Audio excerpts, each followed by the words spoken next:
రోజు Iran America మధ్య చర్చలు జరగబోతున్నాయి. ఒమన్ వేదికగా ఇరు దేశాల మధ్య చర్చలు ఉండబోతున్నాయి. చర్చలు విఫలమైతే కనుక ఇరాన్ పై దాడి చేస్తామంటూ ట్రంప్ హెచ్చరిస్తున్నారు. ఇరాన్తో ఒక ఒప్పందం కోసం ట్రై చేస్తాం, ఒకవేళ అది విఫలమైతే ప్లాన్ బి రెడీగా ఉంది అంటూ ట్రంప్ వ్యాఖ్యానిస్తున్నారు.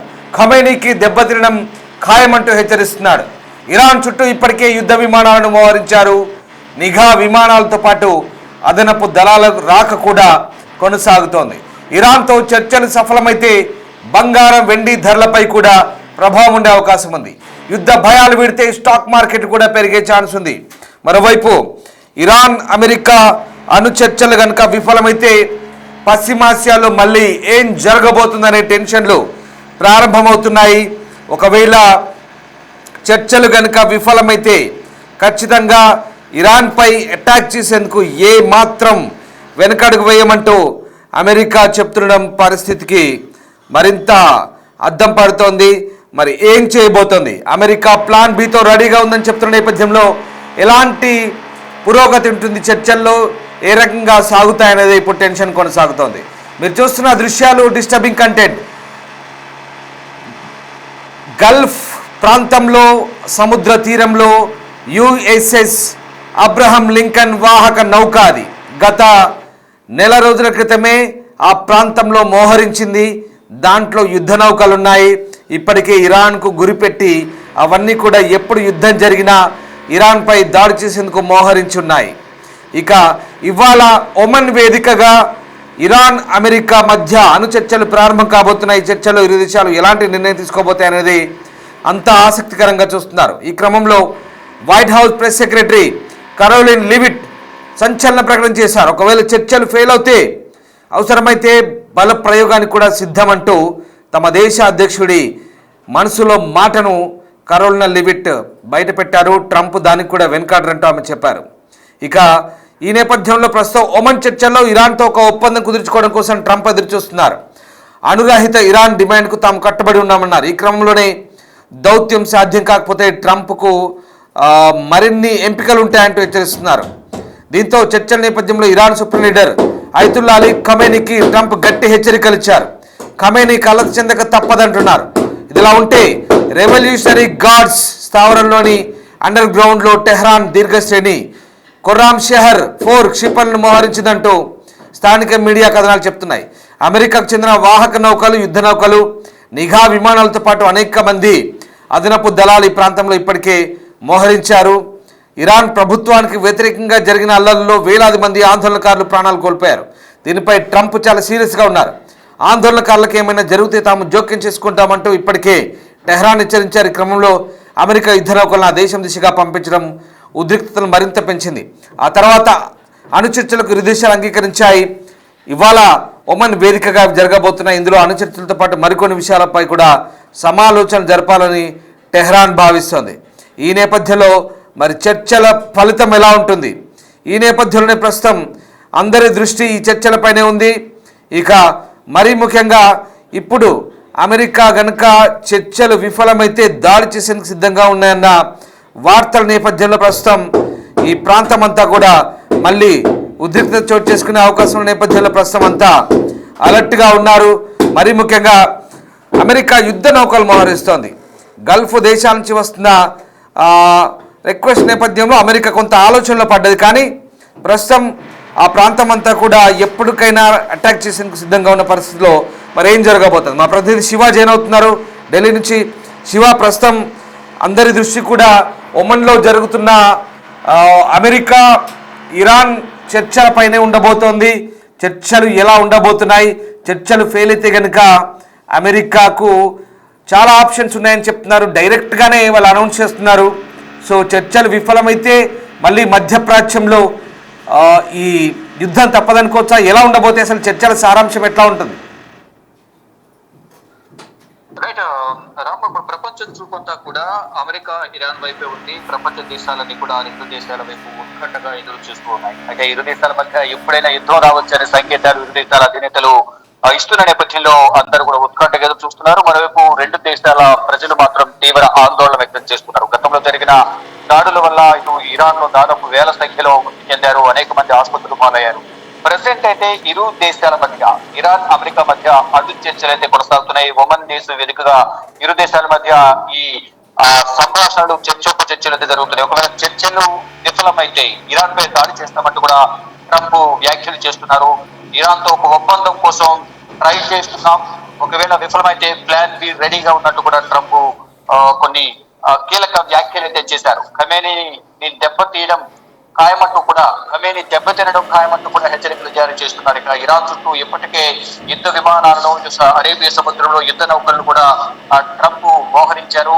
విధ్వంసం సృష్టించే మాజీ ప్రెసిడెంట్ అబ్రహం లింకన్ పేరు మీద యుద్ధ నౌక అరేబియా సముద్రంలో మోహరించారు. యుద్ధ నౌక ద్వారా కూడా దాడి చేస్తే ఇరాన్ భారీగా దెబ్బతినే అవకాశం అంటూ ప్రధానంగా తెలుస్తోంది. ఇక ఇరాన్ చుట్టూ యుద్ధ విమానాలతో పాటు యుద్ధ నౌకలను అమెరికా మోహరించింది. ఇక విమానాలతో పాటు అదనపు దళాలు కూడా అక్కడికి వచ్చినట్టుగానే ప్రధానంగా చర్చలు నడుస్తూ ఉన్నాయి. ఇరాన్ తో చర్చలు సఫలమైతే బంగారం వెండి ధరలపై ప్రభావం ఉండే అవకాశం కనిపిస్తుంది. ఒకవేళ రెండు దేశాల మధ్య యుద్ధం ఉండకపోతే మాత్రం స్టాక్ మార్కెట్లు కూడా పెరిగే అవకాశం కనిపిస్తోంది. అంటే మొత్తం ఈ యుద్ధ ప్రభావం అనేది ప్రపంచ దేశాల మీద కూడా ఒకవేళ యుద్ధం అంటూ జరిగితే కనుక దీని ప్రభావం ప్రపంచ దేశాల మీద డెఫినెట్ గా ఉంటుంది అనేది కూడా అంతర్జాతీయ విశ్లేషకులు చెబుతూ ఉన్నారు. ఒకవేళ ఇరాన్ మీద కనుక దాడి జరిగితే, ఇరాన్ మీద అటాక్ జరిగితే కనుక, అమెరికా దాన్ని చేస్తే కనుక ఇరాన్ పక్కనే ఉన్న రష్యా పైన దీని ప్రభావం ఉంటుంది. అప్పుడు రష్యా ఇటు ఏ విధంగా వ్యవహరిస్తోంది, దాని ప్రభావం అనేది రష్యా మీద కూడా ఉండే అవకాశం ఉంది. కాబట్టి రష్యా అధ్యక్షుడు పుతిన్ ఏ విధంగా వ్యవహరిస్తారు అనేది కూడా ప్రధానంగా చూడాల్సి ఉంది. ఒకవేళ యుద్ధం అంటూ వస్తే వెనిజులాను ఏ విధంగా అయితే క్యాప్చర్ చేశారో, అంటే అది పక్కనే ఉంది కాబట్టి వెనిజులా దాన్ని క్యాప్చర్ చేసే అవకాశం ఉంది. కానీ ఇది సముద్రాలు దాటి ఇరాన్ మీద దాడి చేయాలి కాబట్టి ఒకవేళ ఇరాన్ ఓడిపోయే పరిస్థితి వస్తే ఇస్లామిక్ రాజ్యాలన్నిటి కూడా, ఇస్లామిక్ దేశాలు ఏవైతే ఉన్నాయో వాటన్నిటి మద్దతు కూడా కూడగట్టే అవకాశం ఉన్నట్లు కూడా కొంతమంది నిపుణులు అంచనా వేస్తున్నారు. ఒకవేళ వెనిజులాను అలాగే ఇరాన్ రెండింటిని కంపేర్ చేసే అవకాశం లేదు, అది వేరు ఇది వేరు అనేది కూడా నిపుణులు చెప్తూ ఉన్నారు. ఒకవేళ యుద్ధం అంటూ వస్తే ఇరాన్ కూడా క్యూట్గా ఎదుర్కొనే అవకాశం ఉంటుంది. కానీ యుద్ధం అనేది రాకుండా ఉండాలి అనేది కూడా ప్రపంచవ్యాప్తంగా ప్రతి ఒక్కరూ కోరుకుంటున్నారు. యుద్ధం అంటూ వస్తే మాత్రం దీని ప్రభావం అన్ని దేశాల మీద పడుతున్నట్టు కూడా అంతర్జాతీయ నిపుణులు చెబుతున్నారు. ఒకవేళ యుద్ధమే జరిగితే ఏం జరగబోతోంది, ఇప్పటికే నార్మల్ గా అల్లర్లు జరిగితేనే, కృత్రిమంగా అల్లర్లు జరిగితేనే అక్కడ వేల సంఖ్యలో ఇరాన్ లో చనిపోయారు. దాని ద్వారా ఖమేనీ పైన వ్యతిరేకత అనేది దేశవ్యాప్తంగా వ్యతిరేకత వ్యక్తం చేస్తూ ఉన్నారు. అంటే ఆ ట్రంప్ పరిశ్రమలోనే ఇక్కడ సొంత దేశంలో ప్రజలపైన దాడులు జరుగుతున్నాయని ఖమేనీ కానీ, మరోవైపు ఇరాన్ అధ్యక్షుడు కానీ ట్రంప్ ను ఉద్దేశించి ట్రంప్ వ్యతిరేకంగా వ్యాఖ్యలు చేశారు. శివ, ఇప్పుడు ఇటు వీళ్ళ పర్షియన్ గల్ఫ్ లో వీళ్ళ యుద్ధ నౌకలు, అమెరికా యుద్ధ నౌకలు ఉంటే, మరోవైపు అటు ఇరాన్ కూడా అండర్ గ్రౌండ్ మిసైల్స్ ని రెడీగా పెట్టింది అంటూ వార్తలు వస్తున్నాయి. ఇప్పుడు అది కొంత భయాందోళన రేకెత్తిస్తోంది. ముఖ్యంగా మరి ఇది అమెరికాకు తామేం తక్కువ తీసుకోమంటూ ఒక హెచ్చరిక పంపినట్లయినా చర్చల ముందు?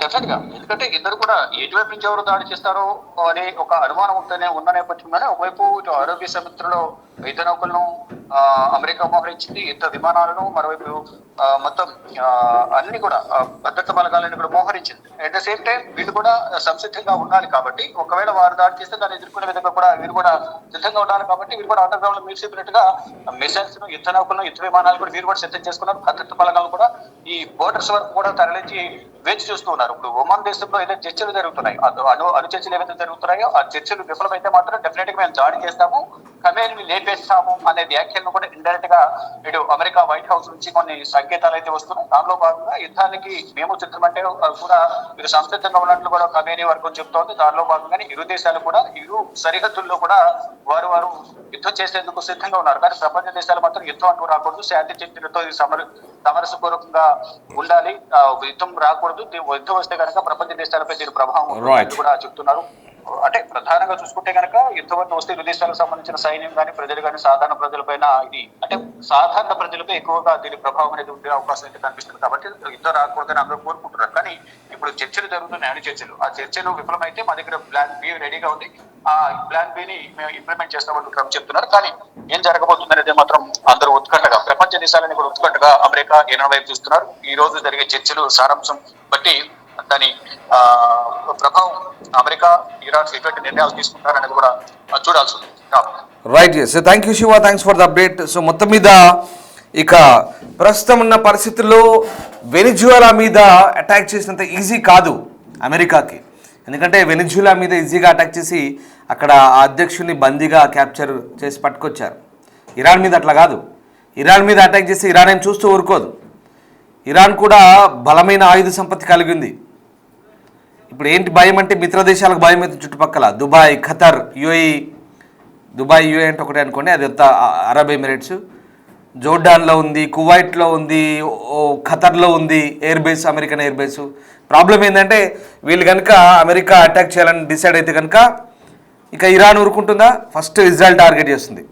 ఇజ్రాయెల్ తర్వాత ఖతర్, కువైట్, యుఏఈ, జోర్డాన్, ఈ ప్రాంతాలన్నిటి మీద ఎక్కడెక్కడ అమెరికన్ ఎయిర్ బేస్ ఉన్నాయి వాటన్నిటి మీద దాడి చేస్తుంది. అప్పుడు దాడి చేసినప్పుడు ఏమవుతుంది? దాడి చేస్తే అమెరికా ఎయిర్ బేస్లు కాదు, ఆయా దేశాల మీద దాడి చేసినట్టే. సో ఎంతో కొంత నష్టం ఉంటుంది ఖచ్చితంగా. అమెరికా ఎయిర్ బేస్ల మీద దాడి చేసినా అక్కడ ఆ పౌరులకు నష్టమే, సివిలియన్స్కి ఇబ్బందే, ప్రాణ నష్టం ఉంటుంది, ఆస్తి నష్టం ఉంటుంది, దారుణంగా ఉంటుంది సిచ్యువేషన్. పశ్చిమాసియా అంతా మళ్ళీ బగ్గుమంటుంది. గల్ఫ్ దేశాలన్నీ కూడా ఇండైరెక్ట్గా యుద్ధంలోకి దిగినట్టే అవుతుంది అక్కడ. ఇది వాళ్ళ భయం. ఇక్కడ వీళ్ళేమో USS Abraham Lincoln Persian Gulf ప్రాంతంలో మోహరించారు. అదిగో ఆ నౌక అదే. అది ఎప్పుడో మోహరించారు, నెల రోజులు అవుతుంది దగ్గర. దాంట్లో అన్ని సిద్ధంగా ఉన్నాయి, ఆయుధాలతో సహా. వాహక నౌకల చూడండి, ఆ విమానాలన్నీ వరుసగా ఉన్నాయి దాని మీద. అవన్నీ ఎప్పుడో ఇట్లా ఆర్డర్ ఇవ్వగానే చిట్కలో వెళ్ళి టార్గెట్ని చేయడానికి రెడీగా ఉన్నాయి. వాళ్ళ దగ్గర కూడా బాలిస్టిక్ మిసైల్స్ ఉన్నాయి, ఖండాంతర క్షిపణులు చాలా ఉన్నాయి, ఇంకా న్యూక్లియర్ వార్ హెడ్స్ ఉన్నా ఆశ్చర్యపోవాల్సిన అవసరం లేదు. ప్రాబ్లం అంతా ఏంటంటే ఇప్పుడు అసలు ఇరాన్ అమెరికా చర్చలు, ఏం చర్చలు, ఒమన్లో ఏం జరగబోతుందంటే కనుక ఇరాన్ దగ్గర ఎట్టి పరిస్థితుల్లో న్యూక్లియర్ సంబంధించినటువంటి అణువస్త్రాలకు సంబంధించినటువంటి ఆయుధాల తయారీకి ఇప్పటికే చేయొద్దంటూ ఇజ్రాయెల్ దాడి చేసింది. మొన్న B-2 బాంబర్లతో అమెరికా దాడి చేసింది. ఇప్పటికే వాళ్ళకి సంబంధించినటువంటి ఆ అణ్వస్త్ర కేంద్రాల మీద దాడి చేసి డిస్ట్రాయ్ చేశారు. ఇప్పుడు ఫైనల్ చర్చలు ఇవి. మీరు ఎలాంటి అణ్వస్త్రాలు ఉండకూడదు మీ దగ్గర అంటే సరే అన్నప్పుడు సరేగా, లేదు మేము చేస్తాం మీరు ఏం పీక్కుంటారని ఇరాన్ కనుక అంటే ఇంకా అప్పుడు పరిస్థితి చేదాటిపోతుంది. మొత్తం న్యూక్లియర్ నిల్వలు ఏవైతే ఉన్నాయో ఆ యురేనియం నిల్వలన్నీ కూడా కంప్లీట్గా తీసేయాలని అమెరికా డిమాండ్ చేస్తుంది ఇరాన్ దగ్గర. లేదు మేము ఆల్రెడీ దాచిపెట్టుకున్నాం, స్టాక్ చేసుకున్నాం, మీ నుంచి ఏం కాదు, మీరు మమ్మల్ని ఏం చేయలేరని ఇరాన్ కనుక మొండికేస్తే పరిస్థితి చేదాటిపోతుంది. వెంటనే అమెరికా అటాక్ చేయడానికి రెడీగా ఉంది. సో అప్పుడు ఏమైంది? బ్రిటన్ రంగంలోకి దిగుతుంది అమెరికాకు మద్దతుగా, ఇజ్రాయెల్ రంగంలోకి దిగుతుంది. ఇక్కడ ఏమవుతుంది? ఇరాన్ ఆల్రెడీ బలమైన ఆయుధ సంపత్తి కలిగి ఉంది. అండర్ గ్రౌండ్ మిసైల్స్ని ప్రిపేర్ చేసి పెట్టినట్టు చెప్తున్నారు ఇప్పటికే. వాళ్ళంతా కూడా టక్క చుట్టుపక్కల అమెరికా ఎయిర్ బేస్లు, అమెరికా మిత్ర దేశాలు ఏవైతే ఉన్నాయో వాళ్ళందరిపైన కూడా వాళ్ళంతా కూడా అటాక్ చేస్తారు. అప్పుడు ఏమవుతుంది? పశ్చిమాసియాలో మళ్ళీ టెన్షన్లు, ఇంకా యుద్ధమే. ఇక అప్పుడు అన్ని దేశాలు ఇన్వాల్వ్ అయినట్టే, ఇండైరెక్ట్గా దేశాల మధ్య యుద్ధంగానే పరిణమిస్తుంది. అప్పుడు పరిస్థితి చేదాటిపోతుంది. సో ఇది సిచ్యువేషన్. అప్పుడు ఏమవుతుంది? మళ్ళీ ఈ బంగారం, వెండి ధరలు మనం యూజువల్గా రోజు చెప్పుకునే ఏంటంటే ఈ ధరలపైన ప్రభావం పడుతుంది. యుద్ధం ప్రారంభమైతే సేఫ్ ఇన్వెస్ట్మెంట్గా వాటి మీద పెట్టుబడులు పెడతారు, మళ్ళీ వాటి ధరలు అమాంతం ఆకాశం అంటాయి. ఇప్పటికే స్టాక్ చేసి పెట్టుకున్నారు. సో అప్పుడు ఇరాన్కు మద్దతుగా రష్యా ఒక స్టేట్మెంట్ ఇవ్వచ్చు, చైనా ఇవ్వచ్చు, అంత సాహసం చేయరు, బట్ ఇండైరెక్ట్గానే ఇస్తారు. అదంతా కూడా దేశాల మధ్య యుద్ధంగా పరిణమించే అవకాశం ఉండొచ్చు. అది నిజంగా జరుగుతుందా? అలాంటి పరిస్థితులు ఉంటాయి. ఇప్పటికే ఇరాన్లో పరిస్థితులు బాగాలేక అక్కడ ఖమేనీ ప్రభుత్వం అనేది నిజంగా గద్దె దిగాలంటూ అక్కడి ప్రజలే కోరుతున్నారు. అమెరికా దాకా అక్కర్లేదు, అమెరికా జోక్యం కూడా అవసరం లేదు, అక్కడ ప్రజలు డిమాండ్ చేస్తున్నారు. కానీ ఆ డిమాండ్లను, ఆందోళనలు ఉక్కుపాదంతో అణచివేశాడు. మొన్న ఒక 20 రోజుల క్రితం, 10 రోజుల క్రితం జరిగిన అల్లర్లలో దాదాపు అధికారిక లెక్కలే 6,000 మందిని చంపాయంటే అనధికారికంగా 20,000 మందిని దాకా చంపినట్టుగా లెక్కలున్నాయి. అనధికారికంగా చెప్తున్న మాట ఇవి. అంతమందిని ఖమేనీ పొట్టన పెట్టుకున్నాడు. ఇప్పటికే ఆ దేశంలో తీవ్ర వ్యతిరేకత ఉంది. అమెరికా ఏం చెప్పింది? మీరు అల్లర్లు కంటిన్యూ చేస్తుండే, ఆందోళన కంటిన్యూ చేస్తుండే, మేము the help is on the way అన్నాడు ట్రంప్. కానీ ఆగిపోయాడు. ఆ ప్రజలంతా నిరాశగా ఉన్నారు. ఖమేనీని గద్దెదించాలి. 79 తర్వాత ఎప్పుడైతే ఇస్లామిక్ రెవల్యూషనరీ పేరుతో ఖమేనీ ప్రభుత్వం ఏర్పడదో భయంకరమైన నిర్బంధం, ఆ మత ఛాందసవాదం, ఆ రూల్స్ను వాళ్ళపై నెట్టడం, అవినీతి, అడ్డగోలు నిర్బంధం. ఒక అమ్మాయి హిజాబ్ సరిగ్గా ధరించలేదు, 2022లో కొట్టి చంపారు. దాంతో ఇంకెక్కువైపోయినాయి అల్లరు. అప్పటి నుంచి స్టార్ట్ అయింది. మళ్ళీ 79 ముందు ఉన్నటువంటి పర్షియన్ ఇరాన్, అప్పుడు కాస్త స్వేచ్ఛాయుత వాతావరణం ఉండే పర్షియన్ ఇరాన్ ఏదైతే ఉందో ఆ పర్షియన్ ఇరాన్ రాజు మళ్ళీ వస్తా అంటున్నాడు ఆయన. సో ఆ రకమైనటువంటి అమెరికా వాళ్ళకు ప్రోత్సాహంగా వెనుదన్నులో ఉంటా అని చెప్తోంది. సో ఇది సిచ్యువేషన్. ఇప్పుడు ఇవాళ ఒమన్లో జరిగే చర్చలు ఎట్లా ఉంటాయని ఇంట్రెస్టింగ్గా ఉంటుంది. చర్చలు కనుక ఫెయిల్ అయితే పరిస్థితి ఎట్లా ఉంటుందో ఊహించుకోండి. అమెరికా పక్కాగా రెడీగా ఉంది ప్లాన్తో. అప్పుడు ఇరాన్ కూడా తక్కువేం కాదు. ఇరాన్ కూడా అంటే ఇప్పుడు ఎవరు చూస్తూ ఊరుకోరు, ఎవరి దేశం మీద ఎవరు దాడి చేసినా ఊరుకోరు. ఆయన 10 ఇంతలు చేసినా ఇక్కడ కనీసం దాంట్లో పావువంతానే చేస్తాడు డ్యామేజ్. ఇది పరిస్థితి. చూద్దాం, వెయిట్ అండ్ సీ ఎలా ఉండబోతుంది. ఒమన్లో జరిగే చర్చలు ఎలా ఉండబోతాయి. చర్చలు సఫలమైతే ఎట్లాంటి ఉద్రిక్తతలు ఉండవు. చర్చలు కనుక విఫలమైతే ఖచ్చితంగా పశ్చిమాసియా మళ్ళీ భగ్గుమనే ఛాన్సే కనిపిస్తోంది. ఖచ్చితంగా అవి జరగొద్దని కోరుకుందాం. Thank you.